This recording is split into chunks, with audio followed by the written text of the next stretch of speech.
Nuestro supervisor provisional. He enviado este manuscrito para su publicación al otro lado de la frontera, si es que alguna vez llega, porque creo que las cuestiones descritas en este caso personal poseen implicaciones que atañen incluso a aquellos que habitan más allá de mi tierra natal y más allá del área de influencia, por lo que sé, de la Kine Organization. Estas dos entidades, una de las cuales podría ser definida como entidad política y la otra como entidad puramente comercial, probablemente ya sepa desde su posición de periodista de investigación que son prácticamente sinónimas. Por lo tanto, a este lado de la frontera, uno podría perfectamente llamarse a sí mismo ciudadano de la Kine Organization o un nacional de la Q-Org, aunque creo que incluso alguien como usted no es capaz de apreciar el alcance total de dicha identidad que a lo largo de mi vida ha pasado desde un punto de identificación entre las dos entidades separadas hasta llegar a la total asimilación de la una por la otra. Tal afirmación podría parecer alarmista o injustificada a aquellos habitantes de su lado de la frontera, donde los vecinos más cercanos, y soy consciente de ello, son considerados con frecuencia como gentes retrógradas que habitan pequeñas ciudades en decadencia situadas en un paisaje de tierras bajas cubierto casi todo el año por densas nieblas grisáceas. Así es como la Kine Organization, que es como decir mi tierra natal, aparentemente se presentaba ante el mundo, y este es precisamente el motivo de mi urgencia, por razones no siempre explícitas o meticulosamente detalladas, por relatar mi caso personal. Para empezar, trabajo en una fábrica situada a las afueras de una de esas pequeñas y decadentes ciudades invadidas por la niebla la mayor parte del año. El edificio es una estructura anodina de una sola planta, construida en su totalidad con bloques de pizarra y cemento. Dentro hay una zona de trabajo consistente en un solo espacio abierto y una pequeña oficina en un rincón separado del resto mediante paneles de vidrio esmerilado opaco. En el último confín de esta oficina hay unos cuantos archivadores y un escritorio al que el supervisor de la fábrica se sienta mientras los trabajadores de la planta permanecen de pie frente a una de las varias estaciones de ensamblado cuadradas. 4 trabajadores se posicionan en cada uno de los lados de los bloques cuadrados y su única tarea es ensamblar a mano las piezas de metal que nos suministran desde otra fábrica. Nadie a quien haya preguntado alguna vez tiene la más mínima idea de cuál es la enorme maquinaria, si es que de hecho es algún tipo de maquinaria, para la cual están destinadas estas piezas.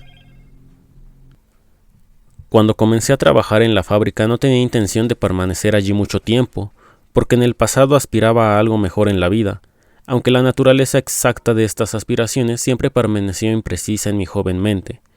El trabajo no era duro y mis compañeros eran lo bastante cordiales, pero no me imaginaba a mí mismo para siempre en la estación de ensamblado asignada, encajando piezas de metal en otras piezas de metal, con unas cuantas pausas a lo largo del día para descansos que se suponía que nos ayudaban a refrescar nuestras mentes del tedio del trabajo, o para las comidas que alimentaban nuestros cuerpos. Por algún motivo, nunca se me ocurrió pensar que la ciudad cercana a la fábrica donde vivíamos los trabajadores, que íbamos y veníamos del trabajo por la misma carretera invadida por la niebla, no me ofrecía ninguna alternativa mejor para mí o para nadie, lo cual sin duda explica la vaguedad, la tenue insustancialidad de mis anhelos juveniles. Casualmente, cuando llevaba trabajando en la fábrica tan solo unos meses, tuvo lugar el único cambio que alteró la rutina diaria de ensamblado de piezas, la única desviación de un ritual que llevaba realizándose durante no se sabe cuántos años. El significado de esta distracción en nuestras vidas laborales al principio no nos causó mucha aprensión o ansiedad, nada que precisara que ninguno de los empleados de la fábrica reconsiderara el tipo o la dosis de medicación que le estaban prescribiendo, ya que casi todos a este lado de la frontera, yo mismo incluido, tomamos alguna clase de medicamento, un hecho que tal vez se deba en parte al sistema de salud de nuestro país, en el que todos los médicos y farmacéuticos están en la plantilla de la Kine Organization, empresa que posee una gran división de productos químicos. En cualquier caso, el cambio de la rutina al que he aludido se produjo un día cuando el supervisor de la fábrica salió de su oficina e hizo una de sus escasas apariciones en el espacio donde el resto de nosotros estábamos ubicados, apiñados alrededor de las estaciones de ensamblado que nos habían sido asignadas. Por primera vez desde que llegué a la fábrica, el trabajo se paralizó entre aquellas pausas en las que descansábamos, ya fuera para refrescarnos mentalmente o para nutrir nuestros cuerpos. Nuestro supervisor, un tal señor Frowley, era un tipo enorme, aunque no amenazador, que se movía y hablaba con un aletargamiento que quizás fuera solo consecuencia de su tamaño corporal. aunque la lentitud de sus movimientos también podría deberse a la medicación, ya fuera como efecto secundario o posiblemente como efecto primario. El señor Frawley se abrió paso lentamente hasta la zona central de la planta de ensamblado y se dirigió a nosotros con su parsimoniosa dicción. «Voy a tener que marcharme por negocios de la empresa», nos informó. «En mi ausencia, enviarán a un nuevo supervisor para que se ocupe de mis tareas de manera provisional. Esta situación entrará en vigor desde mañana, cuando lleguen a trabajar. No puedo decirles cuánto tiempo durará». Luego preguntó si alguno de nosotros tenía alguna pregunta en relación con lo que era una ocasión tan excepcional, pero por aquel entonces no llevaba trabajando el tiempo suficiente en la fábrica para llegar a entender la naturaleza verdaderamente anómala de la situación. Nadie tenía preguntas para el señor Frawley o ninguna que quisiera expresar, y el supervisor de la fábrica a continuación regresó a su pequeña oficina del rincón con los paneles de vidrio esmerilado. Inmediatamente después de que el señor Frawley nos informara de que debía marcharse por negocios de la empresa y que mientras tanto la fábrica sería dirigida por un supervisor provisional, por supuesto se escucharon unos cuantos murmullos entre mis compañeros de trabajo acerca de lo que todo aquello podría significar. Nunca había ocurrido nada igual en la fábrica. Según los empleados que llevaban allí trabajando un periodo considerable de tiempo, incluyendo a los pocos que ya se acercaban a una edad en la que, supuse, podrían dejar su trabajo e iniciar una etapa de retiro bien merecido tras haber pasado su vida de adulto frente a las mismas estaciones de ensamblado, encajando piezas de metal.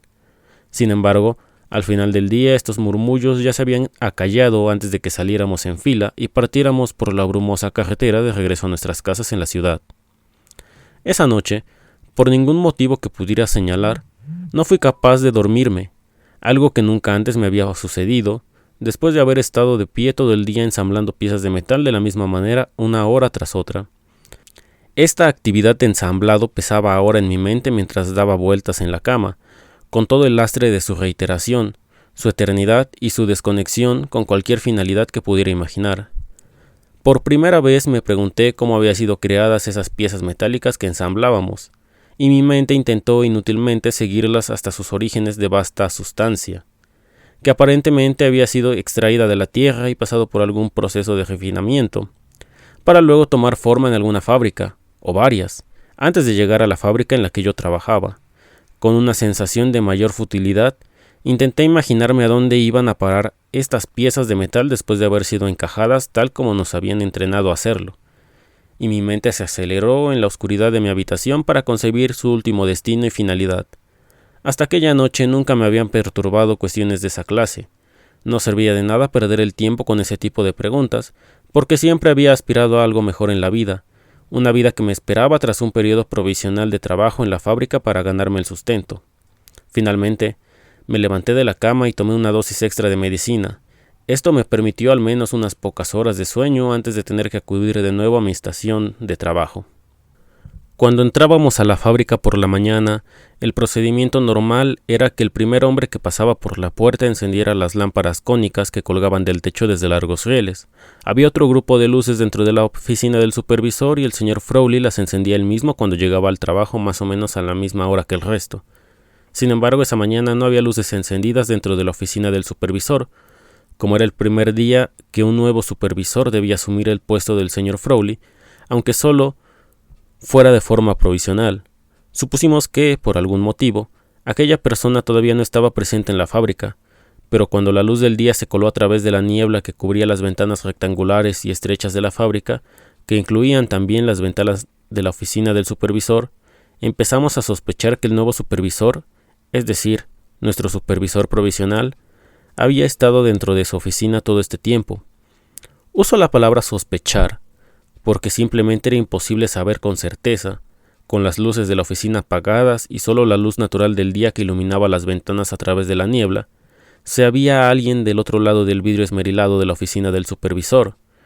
Si el nuevo supervisor que la Keene Organization había enviado para sustituir temporalmente al señor Frawley ya estaba instalado en la oficina situada en el rincón de la fábrica, desde luego no se movía de ninguna manera que nos permitiera distinguir su silueta entre las formas borrosas que vislumbraban tras el vidrio esmerilado de aquella habitación. Aunque nadie dijo nada que hiciera mención específica a la presencia o ausencia del nuevo supervisor en la fábrica, observé que casi todos los que estaban alrededor de sus estaciones de ensamblado lanzaban una mirada en un momento u otro durante las primeras horas del día en dirección a la oficina del señor Frawley.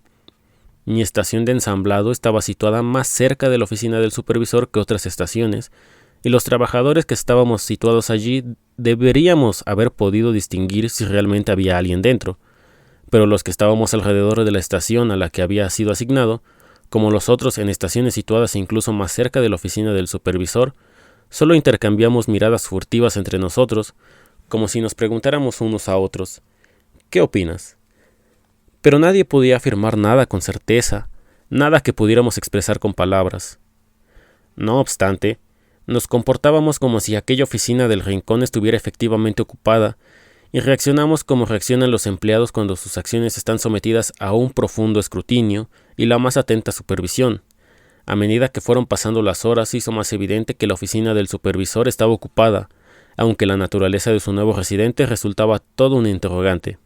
Durante el primer descanso del día, algunos intercambiamos comentarios acerca de que la figura tras el vidrio esmerilado no parecía tener una silueta definida ni poseer una forma estable o sólida. Algunos compañeros de trabajo mencionaron que en varias ocasiones divisaron una onda oscura moviéndose detrás o dentro de la superficie irregular del vidrio esmerilado de la oficina del supervisor. Pero aseguraban que siempre que sus ojos se fijaban en ese movimiento ondulante, éste se detenía de repente o simplemente se dispersaba como un banco de niebla. Cuando paramos a comer compartimos más observaciones, muchas de las cuales coincidían en la silueta que cambiaba lentamente, una forma oscura y granulosa como un cumulonimbo, bulleando en un cielo oscuro. A algunos les parecía que no tenía mayor sustancia que una sombra, y quizá eso es todo lo que era, afirmaban, aunque debían reconocer que aquella sombra era distinta a cualquier otra sombra que hubieran visto antes, porque en ocasiones se movía como si tuviera voluntad propia, recorriendo el mismo trayecto una y otra vez tras el vidrio esmerilado, como si fuera algún tipo de criatura paseándose en una jaula. Otros juraban que podían distinguir el contorno de un cuerpo, aunque un tanto escurridizo y aberrante. Hablaban solo en términos de una parte de cabeza o las protuberancias como brazos, aunque incluso estas descripciones más convencionales eran aceptadas con reservas tras concluir que tales componentes cuasi anatómicos no eran manifestaciones en absoluto normales en el interior de la oficina.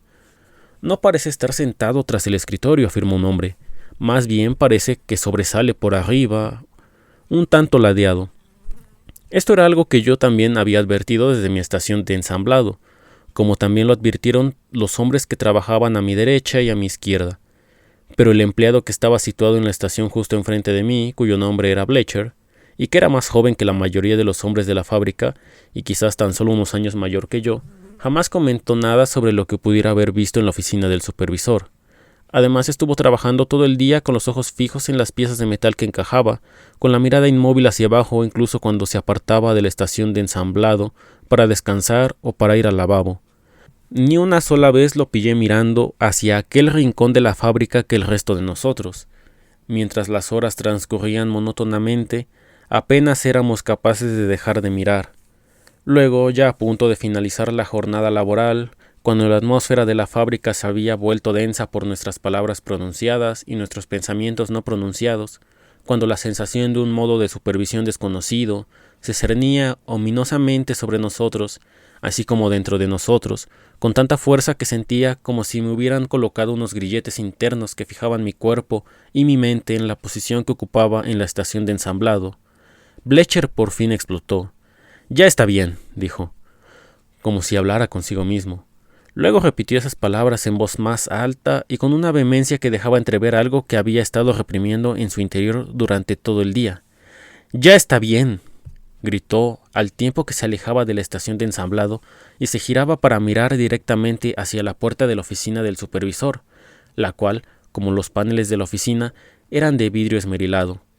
Blecher avanzó rápidamente hacia la puerta de la oficina sin detenerse ni un segundo, ni siquiera para llamar o anunciar su entrada de alguna manera. Irrumpió en el interior de la habitación con forma de cubo y cerró la puerta tras de sí dando un portazo. Todos los ojos de la fábrica se hallaban ahora clavados en la oficina del rincón, a pesar de la confusión y opiniones opuestas que había provocado entre nosotros la descripción física del supervisor provisional. Ahora no teníamos ningún problema en ver la silueta oscura de Blecher tras el vidrio esmerilado y sus movimientos podían seguirse sin dificultad. Después, todo sucedió muy rápido y el resto nos quedamos petrificados como si estuviéramos aquejados por esa clase de parálisis que a veces experimenta en los sueños. Al principio, Blecher permaneció rígido ante el escritorio en el interior de la oficina, pero esa postura duró solo unos segundos. Enseguida echó a correr por la habitación como si huyera de algo, y vimos que chocaba contra los archivadores para caer a continuación al suelo. Cuando se puso de pie parecía estar protegiéndose de un enjambre de insectos, sacudiendo violentamente los brazos para impedir la arremetida de una masa nebulosa y cambiante que flotaba sobre él como un aura temblorosa. Luego su cuerpo se estrelló con fuerza contra el cristal esmerilado de la puerta, y por un momento creí que iba a atravesarlo, pero Blecher se puso rápidamente en pie, salió a trompicones de la oficina y se detuvo un segundo para recorrernos a todos con la mirada, que le observamos atónitos.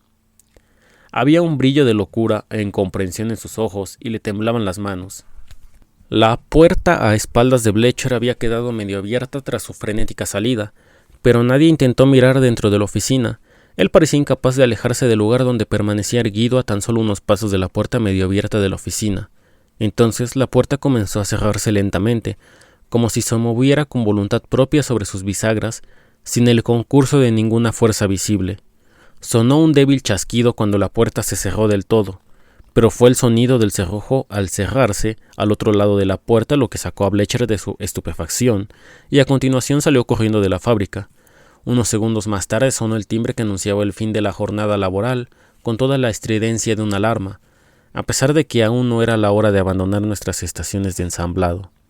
Tras regresar a la realidad con un sobresalto, abandonamos la fábrica en un grupo compacto, avanzando con paso medido, sin hablar, hasta que dejamos atrás el edificio. En el exterior no había rastro de Blecher, aunque creo que nadie esperaba verle en realidad. En cualquier caso, la niebla grisácea era especialmente densa en la carretera que conducía a la ciudad y apenas podíamos vernos los unos a los otros mientras regresábamos a casa, sin decir ni una sola palabra sobre lo que había ocurrido, como si hubiéramos firmado un pacto de silencio. Cualquier mención al incidente de Blecher hubiera hecho imposible, o al menos eso creo, regresar a la fábrica, y no había ningún otro lugar al que recurrir para ganarnos la vida. Esa noche me acosté temprano, después de ingerir una buena dosis de medicina para asegurarme que caería dormido profundamente y no me pasaría las horas dándole vueltas a la cabeza, como me había ocurrido la noche anterior, pensando en los orígenes, en algún lugar de la Tierra, y el posterior destino, a otra fábrica o fábricas, de las piezas de metal que ensamblábamos durante todo el día. Me desperté antes de lo habitual, pero en lugar de quedarme en la habitación, donde probablemente comenzaría a darle vueltas a los acontecimientos del día anterior, me fui a un pequeño restaurante de la ciudad donde sabía que servían desayunos a esa hora de la mañana. Cuando entré en el restaurante vi que estaba inusualmente lleno. Las mesas y los reservados y los taburetes junto a la barra estaban casi todos ocupados por mis compañeros de la fábrica. Por una vez en la vida me alegraba de ver a esos hombres a quienes antes había considerado condenados de por vida a un trabajo que yo no tenía intención de seguir desempeñando durante mucho más tiempo, teniendo en cuenta que todavía albergaba grandes proyectos, aunque un tanto indeterminados para mi futuro. Saludé a unos cuantos de los compañeros mientras me aproximaba a un taburete vacío junto a la barra, pero ninguno me devolvió el saludo con algo más que un leve movimiento de cabeza, ni tampoco parecían muy ocupados en hablar unos con otros. Tras tomar asiento junto a la barra y pedir el desayuno, reconocí al hombre sentado a mi derecha. Trabajaba junto a la estación en la que yo estaba emplazado día tras día. Estaba bastante seguro de que se llamaba Knowles, aunque no empleé su nombre y simplemente le dije buenos días, con un tono de voz lo más bajo posible. Durante unos segundos Knowles no respondió y continuó mirando el plato que tenía delante de él, del cual picoteaba lenta y mecánicamente pequeños trozos de comida con el tenedor y se los metía en la boca. Sin girarse para mirarme, Knowles dijo, en voz incluso más baja que la mía: ¿Te has enterado de lo de Blecher? No, susurré. ¿Qué le pasa? Muerto, dijo Knowles. ¿Muerto? Respondí con una voz lo suficientemente alta para que todos en el restaurante se giraran y me miraran.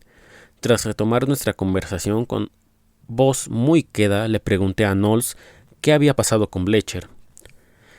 Esa pensión donde vive, la mujer que regenta el lugar dijo que había empezado a comportarse de forma extraña después de después de regresar del trabajo ayer. Más tarde, Knowles me contó que Blecher no apareció para la cena. La encargada de la pensión decidió comprobar cómo se encontraba Blecher, ya que no le respondió cuando llamó a su puerta. Preocupada, le pidió a uno de los inquilinos que entrara para ver qué sucedía con el señor Blecher. Le encontraron boca abajo, encima de la cama, y en la mesilla había varios frascos abiertos de distintos medicamentos prescritos. No había consumido todo el contenido de esos frascos, pero, aún así, había muerto de una sobredosis de fármacos. Quizás solo pretendió olvidarse de los sucesos del día y disfrutar de un sueño reparador. Yo mismo lo había hecho, le dije a Knowles. Tal vez fuera eso lo que ocurrió, contestó Knowles, aunque creo que nunca se sabrá con total certeza. Tras acabar el desayuno seguí bebiendo taza tras taza de café, como vi que hacían los demás en el restaurante, incluyendo a Knowles. Todavía teníamos tiempo antes de empezar la jornada, sin embargo, otros clientes habituales comenzaron a llegar y nos marchamos al trabajo en grupo. Cuando llegamos a la fábrica, rodeados de la oscuridad y la niebla de las horas previas al amanecer, ya había otros empleados esperando en la puerta. Ninguno de ellos parecía querer ser el primero en entrar al edificio y encender las luces. Solo cuando el resto nos aproximamos a la fábrica, estos comenzaron a entrar. Fue entonces cuando descubrimos que alguien había entrado ya a trabajar esta mañana y había encendido las luces. Era una nueva cara para nosotros. Estaba de pie en el antiguo puesto de Blecher directamente frente a mí, en la misma estación de ensamblado, y ya había realizado una cantidad considerable de trabajo. Estaba de pie en el antiguo puesto de Blecher, directamente frente a mí en la misma estación de ensamblado, y ya había realizado una cantidad considerable de trabajo. Sus manos se movían frenéticamente encajando aquellas piezas metálicas. Cuando entramos en la planta de la fábrica, para colocarnos en nuestras respectivas estaciones de ensamblado, casi todos lanzaron una mirada de desconfianza al hombre nuevo que se encontraba en el puesto que antes ocupaba Blecher y que, como ya he comentado, trabajaba a un ritmo frenético. Pero, en realidad, solo sus manos se movían de esa manera frenética, manipulando aquellas pequeñas piezas de metal como dos enormes arañas tejiendo la misma tela. Por lo demás, se le veía bastante calmado y se ajustaba bien al tipo de persona que trabajaba en la fábrica. Iba vestido con un uniforme gris oficial bastante usado, y no era ni mucho más joven ni mucho mayor que el resto de empleados. Lo único que lo distinguía era la furia que exhibía en el trabajo, al que dedicaba toda su atención. Incluso cuando la fábrica comenzó a llenarse con otros hombres ataviados con uniformes grises de trabajo, que casi en su totalidad le lanzaron una mirada de desconfianza, él jamás apartó la mirada de la estación de ensamblado donde manipulaba aquellas piezas de metal con tanto ahínco y tan absorto que no advertía la presencia de nadie a su alrededor. Si bien el hombre nuevo nos resultó una presencia inquietante al aparecer como lo hizo por la mañana después de que Blecher hubiera sufrido una sobredosis de fármacos y ocupar su puesto justo frente a mí en la misma estación de ensamblado, al menos nos sirvió para apartar nuestra mente de la oficina a oscuras ocupada por nuestro supervisor provisional, mientras que el día anterior habíamos estado obnubilados con aquella figura supervisora. Nuestra atención estaba ahora centrada en este nuevo trabajador que había aparecido entre nosotros, e incluso, aunque nos provocó todo tipo de reflexiones y sospechas, el hombre nuevo contribuyó a mejorar la atmósfera de inquietantes pensamientos y percepciones que provocó Blecher se enajenara por completo y que le llevó a actuar como lo hizo. Por supuesto, no podíamos aguantar mucho más tiempo sin que alguien se dirigiera al hombre nuevo y le preguntara sobre su aparición en la fábrica aquel día. Y al ver que mis compañeros situados a mi izquierda y a mi derecha en la estación de ensamblado intentaban por todos los medios abstraerse de la situación, sentí que la tarea de sonsacarle algunas respuestas había recaído sobre mí. ¿De dónde eres?, le pregunté al hombre frente a mí que ocupaba el puesto que solía ocupar Blecher en la estación de ensamblado. La compañía me ha enviado, respondió el hombre con un tono sorprendentemente cordial y relajado, aunque no apartó ni un segundo la vista de su tarea. Luego me presenté a mí mismo y a los otros dos hombres de la estación de ensamblado, quienes asintieron y farfullaron unos saludos al extraño. Y fue entonces cuando descubrí la escasa voluntad del hombre nuevo de abrirse a nosotros. «No te lo tomes mal», dijo, «pero hay mucho trabajo que hacer por aquí». Durante nuestro breve intercambio, el hombre nuevo había continuado manipulando sin parar las piezas de metal. Sin embargo, aunque mantenía la cabeza inclinada hacia abajo como había hecho Blecher durante casi todo el día anterior, vi que sus ojos lanzaron una rápida mirada en dirección a la oficina del supervisor. Al verlo dejé de acosarlo, pensando que tal vez se mostrará más hablador en la siguiente Al verlo dejé de acosarlo, pensando que tal vez se mostrara más hablador en el siguiente descanso. Mientras tanto dejé que continuara trabajando a su ritmo frenético, que era mucho más acelerado que el de cualquiera de los trabajadores de la fábrica. Pronto observé que tanto el hombre que estaba a mi izquierda como el de mi derecha en la estación de ensamblado intentaban emular al hombre nuevo en su estilo de encajar tan diestramente aquellas pequeñas piezas metálicas e incluso trataban de competir con el increíble ritmo productivo al que trabajaba éste. Yo mismo hice lo propio. Al principio, nuestros intentos fueron muy torpes. Nuestras manos intentaban imitar los movimientos de las suyas, que eran tan rápidas que nuestros ojos no podían seguirlas, ni nuestras mentes lograban desentrañar una técnica de trabajo tan distinta de la que siempre habíamos empleado. Sin embargo, sin saber muy bien por qué, comenzábamos a aproximarnos, aunque remotamente, a la velocidad y al estilo de encajar las piezas de metal del hombre nuevo. Nuestros esfuerzos y variaciones de la manera habitual de trabajar no pasaron desapercibidos a los operarios situados a nuestro alrededor. La nueva técnica fue poco a poco adoptada e imitada por todos los de la planta para cuando paramos a tomarnos el primer descanso del día, todos ya empleaban el método del nuevo trabajador. Pero el parón no duró mucho.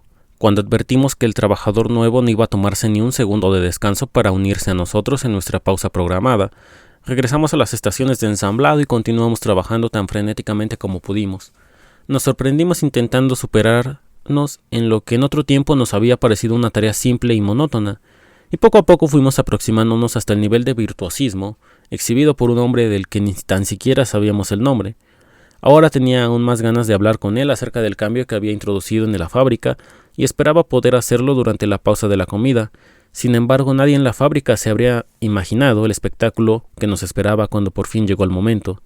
Y es que, en lugar de abandonar su puesto en la estación de ensamblado durante la pausa de la comida permitida por la empresa, el hombre nuevo continuó trabajando y consumió su comida con una mano, mientras con la otra seguía ensamblando piezas metálicas, aunque a un ritmo un poco más lento. Esta actuación nos permitió al resto de los trabajadores de la fábrica ser testigos de un nivel de virtuosismo en productividad desconocido hasta el momento. Al principio hubo cierta oposición a un nivel de dedicación laboral tan elevado como al que el hombre nuevo, sin ningún tipo de alarde, nos conducía. Pero pronto se hizo evidente, y resultó bastante simple. Aquellos empleados que dejaban de trabajar durante las pausas de la comida se alteraban e incluso se atormentaban por la inquietante atmósfera que invadía la fábrica, cuyo origen era atribuido al supervisor provisional que ocupaba la oficina de vidrios esmerilados. Por otro lado, aquellos empleados que continuaban trabajando frente a sus estaciones de ensamblado parecían relativamente despreocupados por las imágenes e inquietudes que, aunque no existía un consenso en cuanto a su naturaleza exacto, les había acosado el día anterior. Así pues, en poco tiempo todos aprendimos a consumir nuestra comida con una mano.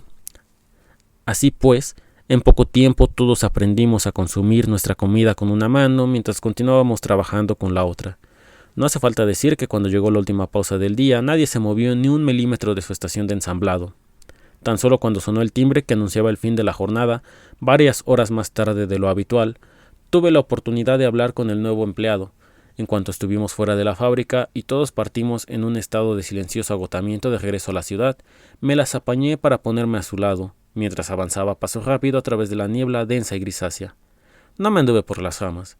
¿Qué está ocurriendo?, le exigí saber. Inesperadamente paró en seco y me miró, aunque apenas podíamos vernos a través de la niebla. Entonces vi que giraba lentamente la cabeza hacia la fábrica, que ya estaba a cierta distancia a nuestras espaldas. «Escucha, amigo», dijo. Su voz sonó cargada de una grave sinceridad. «No busco problemas y espero que tú tampoco». «¿Es que no he estado trabajando a tu ritmo?», dije.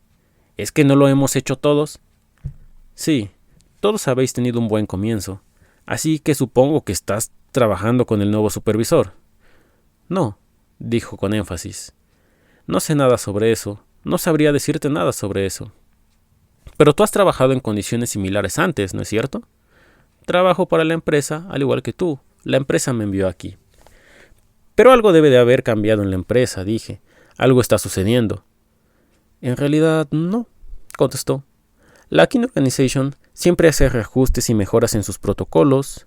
Simplemente les llevó mucho tiempo llegar hasta aquí. Os encontráis a mucha distancia de la central de la compañía o incluso del centro regional más cercano. Van a suceder más cosas de estas, ¿verdad? Posiblemente, pero en realidad no sirve de nada discutir sobre tales asuntos. No, si quieres seguir trabajando para la empresa. No, si quieres evitar meterte en problemas. ¿Qué problemas? Tengo que irme. Por favor, no vuelvas a tratar este asunto conmigo. ¿Me estás diciendo que vas a denunciarme? No, dijo, y su mirada volvió a dirigirse a la fábrica. Eso ya no es necesario en los tiempos que corren. Luego se dio la vuelta y se alejó a paso rápido entre la niebla. A la mañana siguiente regresé a la fábrica con todos los demás. Trabajamos a un ritmo incluso más rápido y fuimos incluso más productivos. En parte se debió al hecho de que el timbre señaló el final de la jornada más tarde que el día anterior.